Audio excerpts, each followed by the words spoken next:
All right then, so far in the year and a half that we have been doing the roadshow, we have had a whole variety of guests. We've had writers and editors from classic car magazines, we've had foreign tour guides who use classic cars, we've even actually had the designer of a three-wheeler over in America, but so far we've never actually had someone who is most widely known as a motoring TV presenter. But that changes today because we are joined by none other than Chris Goffey, who you may well remember from various motoring programs. There was Wheels, there was Motor Week on Men and Motors, but you probably will remember him from the original Top Gear. So, hi Chris. Morning. Morning, how are you doing today? We are doing fine here in darkest Oxfordshire, and it's just threatening to start raining, so that's good because everything's looking extremely dry and cracked at the moment. I can imagine, honestly. We've had so much sunshine over the past few days, well, I should say weeks really, that really is needed. So, would you be able to tell us what actually inspired you to go into a career based around automotive journalism? Well, I was always keen on cars from a kid. My dad was in the Royal Air Force, and when I was sort of 7, I think, he bought a beautiful old MG, a WA, 2.6 litre, four-seat convertible with the wire wheel spares mounted on the wings. You know, it was a wonderful car. I didn't have it very long, but I thought it was brilliant. And I used to sit in my auntie's bay window on the North Circular Road and identify every car that came past. So, I was always very, very keen on cars. And really, I got started because I got a job on the local newspaper as a reporter on the Ruislip Northwood Post. And, did everything that local newspaper reporters do. Go to parish council meetings, the courts, the police stations, the fire stations, blah, blah, blah. And I thoroughly enjoyed it. Had a brilliant time. It was a great time as a newspaper reporter in the late 60s, early 70s. I think that's the grounding. And whilst I was on the local papers, obviously I started writing motoring columns, and got offered a job as news editor of Autocar on the strength of that, really. That's really interesting, and funny you should say about Autocar, because this morning I actually dug out quite a few copies of Autocar from the 70s when you were the news editor from my collection, and I always find it really interesting to read back all of the road tests and actually all of the kind of news stories of really what was significant and, the kind of like motoring related issues people were having back then to compare to what they are today. But yeah, for me, one of the first days on joining Autocar, I went testing with the late, great Jeff Daniels, who was the technical editor at the time. And we went to Myra, and I drove a Saab 99 up there, and he drove the Toyota Custom Crown Estate, which was a huge barge of a thing. And he said, now, jump in the passenger seat. Here's the fifth wheel speedometer and the electric speedometer and the stopwatches. We'll go off around the bank circuit and do some figures. And, I thought I was a pretty experienced driver, and suddenly we were doing 100 miles an hour on a bank track. And because it was a Toyota Custom Crown, on the banked curves, he must have had a full sort of half turn of the wheel to hold the understeer. And he said, if we go on like this much longer, the offside front tyres are going to explode. So I think we'll slow down a bit now. I was watching the wire ropes and the stanchions flashing past my window and thought, yeah, that would be a good idea if we slowed down a bit. Yeah. Probably, it sounds it. That's amazing. I do actually live very near to Myra, so always a great deal of excitement every time I used to drive past there, seeing if there was any kind of glimpses of a new car out. But without a doubt, one of the shows that most people will associate you with is the original run of Top Gear. So I'm sure you've got quite a lot of different memories of working on the show, because you were there for, I'm just sort of thinking off the top of my head now, 16 years? Yes, I think I was one of the longest serving members, but I joined it in 1981 because I'd done a show. I'd done various sort of odds and sods for TV when I was on Autocar, and then I edited the Motor Trader, which was the trade industry mag, and I got sort of called upon as a voice on legs to talk about motoring from time to time on news programs, and then Thames Television offered me a job on the Wheels program with Shaw Taylor. Do you remember Shaw Taylor, who from used Police to do 5? the crime programs? And we did. I did two series with the Wheels program, and met the people on Top Gear as a result of that, and they offered me a job in '81. So I joined then. That is. I think I left. I had a break. I went away and made a couple of series for Channel 4, and then I came back to Top Gear, and I finished. I broke my neck. I fell off my horse and was in a fairly bad way for a bit. And so the last one was around about 2000, I think, of Top Gear. Wow, I genuinely never knew that you broke your neck. I'm sorry to hear that. Oh yeah, no. I mean, I say I fell off my horse. Out of pride, I say my horse fell over, and so I drilled a hole in the grass and broke my neck. But no, I spent 6 months in what they laughingly call the halo, which is a steel frame round your head and then steel bars down to a chest piece to hold your neck steady. And that was not a good thing to be in if you thought you were going to have a career in telly, I guess not. Well, that's a very unfortunate story, but I can imagine that you've got quite a few funny memories of working on the programme. So what, in your opinion, just off the top of your head, would you say is the funniest memory of working on Top Gear? I don't know. I mean, there's so many things. I mean, obviously, over the years, we drove so many cars, and,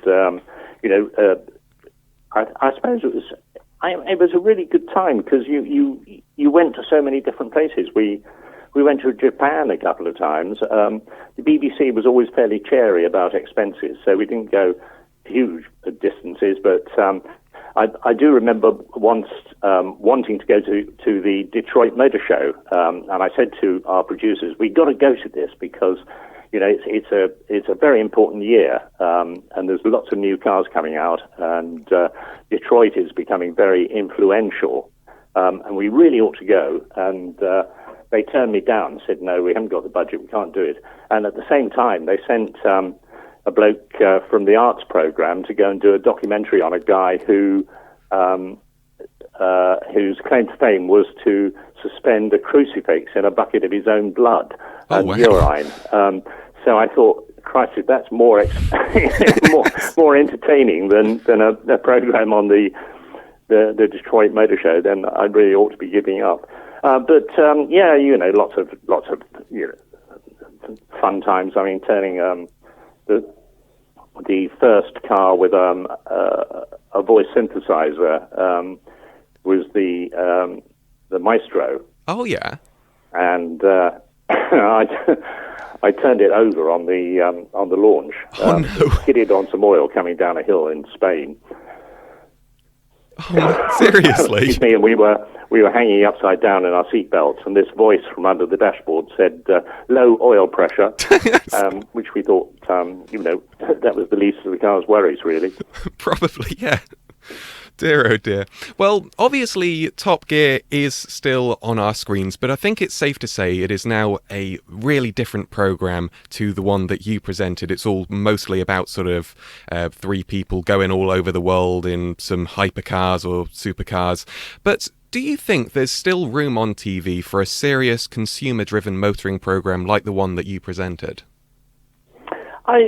People say that to me, and I say, well, hang on a minute. We did have quite a lot of fun on Top Gear. We did some light-hearted things. We certainly, weren't, deathly serious. We tried not to do DIY or anything like that. But I certainly the Jeremy years, I thought there was far too much, and so perhaps even the current series, there's a bit too much burning rubber, you know what I mean? Yeah, definitely. We're spending an awful long time sideways and with smoke pluming off our tyres. And that's relatively easy to do. You can do it, certainly on a track. The BBC were always paranoid about going too fast on the public road and showing cars, not out of control, but out of shape on public roads. So we were very keen not to do that. And people drive cars, ordinary cars, and they want to know, how they drive and how they perform and what do they feel like, and if you did get into an emergency, how would the car react? And I think they're quite valid questions for a motoring program to address. That's very true, actually. I mean, I've watched quite a lot of the era of Top Gear that you presented, because it's all on YouTube now, of course, and I've seen clips of how to do a handbrake turn and stuff like that, but it's all kind of based on if your car was being attacked by someone. Really, really interesting stuff. I mean, you say funny things on YouTube. I found the other day the Birmingham Grand Prix, the Super Prix it was called. Oh yeah. And they had a race circuit built in Birmingham, right in the city centre. Wow, it was really? An amazing thing, and it was done for a Formula 3 race, and on the day, I mean, it was a huge event. The Birmingham City Corporation spent huge amounts of money on it and sort of sealed off a circuit of public roads in the middle of Birmingham. And on the day, it really threw it down with rain. And they sent, I was driving in one of the support races in a Renault 5 Turbo, and they sent us out to entertain the rain-sodden crowd. The Formula 3 people wouldn't go out in it. Seriously? And there's some in-car footage on YouTube of this Renault 5 sort of with me cursing away in a huge sort of cloud of spray going flat out round a city centre circuit. It was complete madness. I don't know what sounds more ridiculous, you cursing and drifting around in a Renault 5, or the fact that Birmingham City Council wanted to try and turn the city into Monte Carlo. Well, exactly, yeah. It was exactly that, to try and emulate and make Birmingham as famous as Monaco, Yes. Dear, oh dear. Well, I tell you what, let's move on from the past to the present day, because looking at your Twitter feed, it's very clear to see that you are a fan of camper vans, and much like myself, actually. So, with a lot of people now this year in particular going on staycations, what advice could you give to some of our listeners who are thinking about buying their first camper? Well, I sort of arrived in camper vans by accident, really. Obviously, when you have a career on telly, you get asked to do a lot of sort of promotional video stuff, and I had my own video production company, and I was asked out of the blue to do a promotional video for a company called Well House up in Yorkshire. And they were converting Toyota camper vans. Oh, yeah. So I did a couple of promotional videos for them, and we had horses at the time, and I thought, well, I had an old Bedford TK horse box, and I thought, well, if I get a camper van with a tow hook, I can tow the trailer, get rid of the lorry, and we can tow the horses around if we go to an event or a show or something like that. Sure. And subsequently, we started breeding alpacas, would you believe? Really? And again, to take them to the show with the camper van and a trailer was a good idea, because you could, go to quite a show quite a long way away and, stay with the animals and sleep in the van overnight. So we had a Mazda Bongo and then a Toyota Grandia and then, when we stopped riding and got rid of the alpacas, we just went all over Europe in them. The advice is, do what you want to do. Don't feel constrained by official sites. We were very keen on wild camping. We decided in the end that we're getting too old. We need a decent shower and a loo and a permanent bed. So we bought a bigger van now, a Benivan 120. And we'd just done the length of the Hebrides. You started, got the ferry across from Scotland and drove down through all the islands and island hopping on the ferries. That was a great trip. And, the Hebrides is a wonderful place because there are some formal, campsites, obviously, but the trustees of the Hebrides provide sort of cliff-top parking places, really, where you make a voluntary contribution of a few quid and stay the night, and wild camp, and it's brilliant, absolutely brilliant. That's amazing. We've never done the Hebrides. We've done the Highlands before, and that was really, really nice. But I can imagine the Hebrides would be really nice. Well, the Toyota camper van was four-wheel drive, so we could literally get anywhere. It was based, the drivetrain was the Toyota Land Cruiser system, so it would literally take you anywhere, and it was a really good vehicle. But the current one is a Fiat Ducato, so you can't be quite so extreme. Although, having said that, we were on a bumpy Scottish Highland road the other day, last time out, and crashed over a bump, and the fridge door flew open and actually flew off with the wine and milk on board and splashed all over the floor with the eggs. So our dog enthusiastically helped clear it all up. Yes. I can imagine. Dear, oh dear. Well, now I've got to ask you what I think, and I do apologise in advance for this, is quite a hard question, but I don't quite know if you'll see it as that, but we can get to that. But what do you think has been the biggest change in the automotive world since you started your career? I suppose, the two things really. Safety. We campaigned quite hard on Top Gear for airbags, believe it or not. Airbags, the British industry was quite cautious about airbags. They were an option for quite a long time. And I think Mercedes were one of the first people to introduce them. Oh, yeah. And we campaigned quite hard to get them introduced. And then emissions, of course. That's fundamentally changing the way we drive cars. We were aware of it from very early on. As you know, various sort of EEC regulations brought in for pollution. There was a bit of a blip, really, when everybody was encouraged to buy diesels, because at one stage we thought diesels, were cleaner than petrol engines.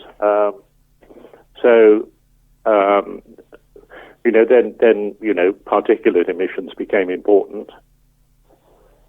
So I think the biggest change is going to be the move to electric vehicles. My personal feeling is that hydrogen is undoubtedly going to be the answer. Every truck on the road is diesel, and there's no way they're going to change to battery operated. It's just totally impractical, along with most of the buses and the public transport. So hydrogen is going to be the answer, and that's going to be the biggest change of all. I completely agree, actually. I've read in the past few weeks that I certainly know that Stellantis, which of course is sort of the new big name for PSA and Vauxhall Opel, they're now trialling a hydrogen van that you can buy, which will essentially replace, well, I suppose it would actually replace the Fiat Ducato. But it's very interesting. There's certainly, I think there's 8 hydrogen filling stations in the UK at the moment. Okay, yeah. So quite a long way to go. You better make sure that you're stocked up.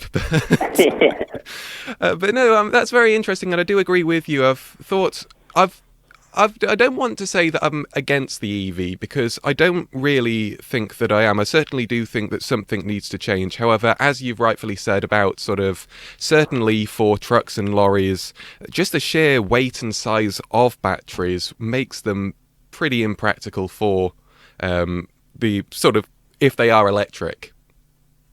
There's no way you can have a battery-operated electric 38-tonner. It No, won't have true. the range, the mileage, or anything else. It just won't work. It's very true. Well, finally, this is a question that we ask pretty much everyone that comes on the road show, and it is, do you have a dream car that you've yet to own? I've been very fortunate in. I like classic cars, and I've been very lucky in having the sort of classic cars that I really sort of like and enjoy. I was always into Citroën in a big way, so I had a number of DSs. Wow. And a long time I had a Maigret style Traction, which was a lovely vehicle. I never got round to buying an SM, so I would still quite like a Citroën SM if one came along, and indoors allowed me to buy it. I used to drive one. We had one on long-term test on Autocar years and years ago. The sports editor had it. And, I did, grabbed it whenever I could. I thought it was a brilliant machine. They are incredible cars. I love old Citroens myself. My family's had Citroens pretty much full on since about 1975. I think the first one was a GS Palace, and then you had the sort of CXs and Xantias and stuff like that. They're tremendous company. I know of course that you did a documentary on them a few years back called Citroën: The French Connection, which I thoroughly enjoyed. Yeah. No, that was good. Yeah. But they are a terrific brand. But still, thank you ever so much for coming on the show, Chris, because it has been such an honour to talk to you. Not at all. No, good fun. Whenever you like. Thank you. Okay.